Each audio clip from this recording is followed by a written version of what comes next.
वीरेन डंगवाल। प्रमुख समकालीन कवि वीरेन डंगवाल का जन्म 5 अगस्त 1947 ईशून्य में कीर्तिनगर, टिहरी गढ़वाल, उत्तरांचल में हुआ। मुजफ्फरनगर, सहारनपुर, कानपुर, बरेली, नैनीताल में शुरुआती शिक्षा प्राप्त करने के बाद डंगवाल जी ने इलाहाबाद विश्वविद्यालय से M0A0 किया और यहीं से आधुनिक हिंदी कविता के मिथकों और प्रतीकों पर D0 लिट 0 की उपाधि पाई। वे 1971 ई0 से बरेली कॉलेज में अध्यापन करते रहे। डंगवाल जी हिंदी और अंग्रेजी में पत्रकारिता भी करते हैं। उन्होंने इलाहाबाद से प्रकाशित अमृत प्रभात में कुछ वर्षों तक घूमता आईना शीर्षक से स्तंभ लेखन भी किया। वे दैनिक अमर उजाला के संपादकीय सलाहकार भी हैं। कविता में यथार्थ को देखने और पहचानने का वीरेन डंगवाल का तरीका बहुत अलग, अनूठा और बुनियादी किस्म का है।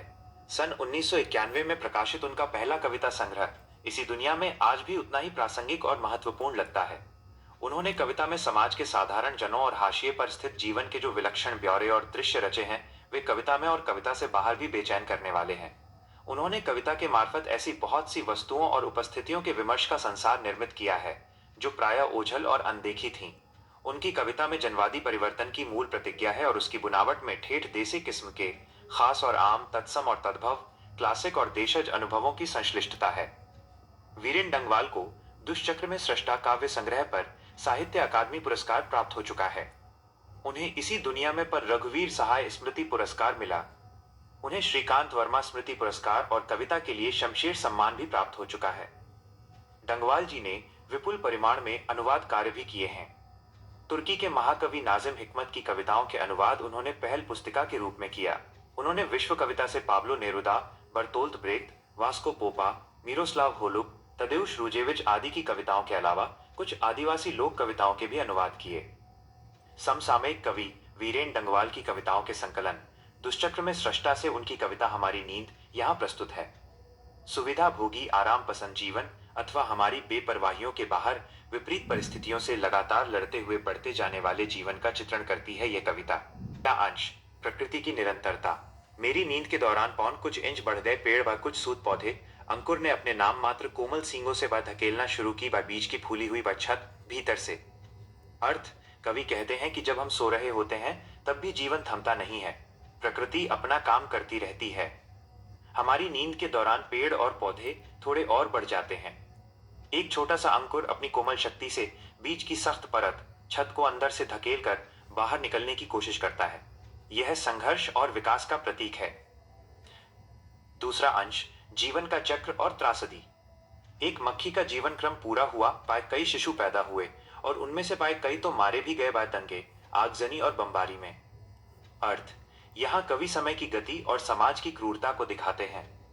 एक ओर जहां मक्खी जैसा छोटा जीव अपना जीवन चक्र जन्म से मृत्यु पूरा कर लेता है, वहीं दूसरी ओर मनुष्य की बस्तियों में हिंसा का तांडव होता है।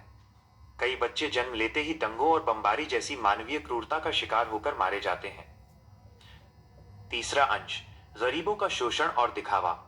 गरीब बस्तियों में भी अपौन धमाके से हुआ देवी जागरण व लाउड स्पीकर पर। अर्थ, कवि व्यंग्य करते हैं कि गरीब बस्तियों में जहां सुख सुविधाओं का अभाव है, वहां भी धर्म के नाम पर शोर शराबा, देवी जागरण, लाउड स्पीकर पर जोर शोर से किया जाता है। यह उन लोगों पर कटाक्ष है जो असल समस्याओं को सुलझाने के बजाय दिखावे में विश्वास रखते हैं। चौथा अंश, अत्याचार बनाम जीवन की जिजीविषा। यानी साधन तो सभी जुटा लिए हैं अत्याचारियों ने, बाइन मगर जीवन हठीला फिर भी बाइन बढ़ता ही जाता आगे बाइन हमारी नींद के बावजूद। अर्थ, अत्याचारियों और शोषकों ने दमन करने के सारे साधन, हथियार, शक्ति जुटा लिए हैं, लेकिन जीवन बहुत हठीला, जिद्दी है। हमारी सुस्ती या लापरवाही, नींद के बावजूद जीवन रुकता नहीं है, संघर्ष जारी रहता है और विकास का पहिया आगे बढ़ता रहता है। अंतिम अंश, प्रतिरोध की शक्ति। और लोग भी हैं, कई लोग हैं अभी भी अपौन जो भूले नहीं करना, बस साफ और मजबूत ब इनकार। अर्थ, कविता एक सकारात्मक और क्रांतिकारी विचार के साथ समाप्त होती है।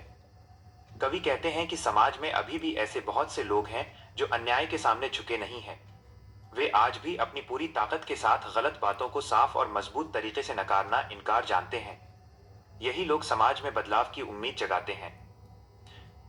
मुख्य संदेश, यह कविता हमें सिखाती है कि बाधाएं और अत्याचार चाहे कितने ही बड़े क्यों ना हो, जीवन और न्याय की लड़ाई कभी रुकती नहीं है।